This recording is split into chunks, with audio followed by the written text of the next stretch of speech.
can't take anything with me.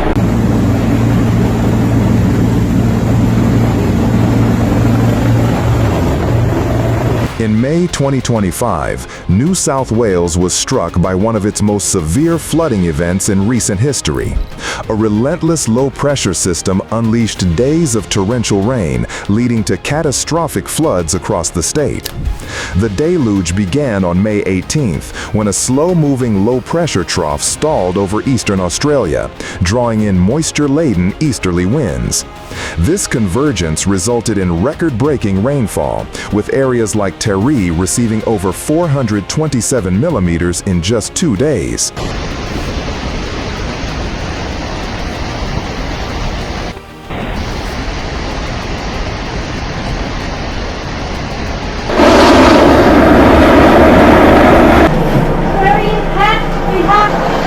The mid-north coast and Hunter Valley bore the brunt of the disaster.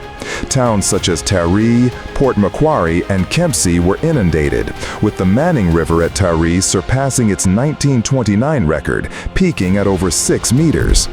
Approximately 50,000 residents were isolated as floodwaters cut off access to their communities.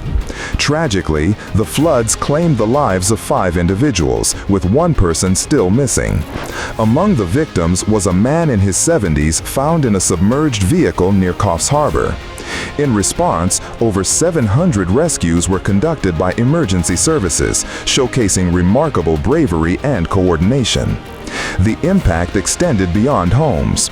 More than 100 schools were closed, thousands of properties lost power, and transportation networks were severely disrupted.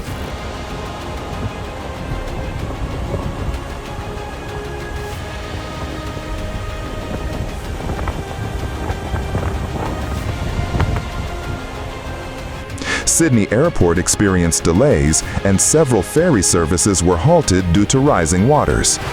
Agriculture suffered immensely. Dairy and oyster farms were submerged, leading to significant livestock losses and economic hardship for farmers. The floods also washed away debris, including furniture and livestock, with some cows found washed up on beaches as far south as Forster. In the aftermath, both state and federal governments mobilized support. Disaster recovery grants were announced, including $180 for individuals and up to 13 weeks of disaster assistance for eligible workers in affected areas.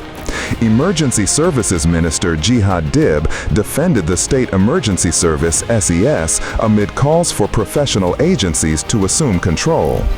As the rain subsided, communities began the arduous task of recovery. Volunteers and residents united to clear debris and restore essential services.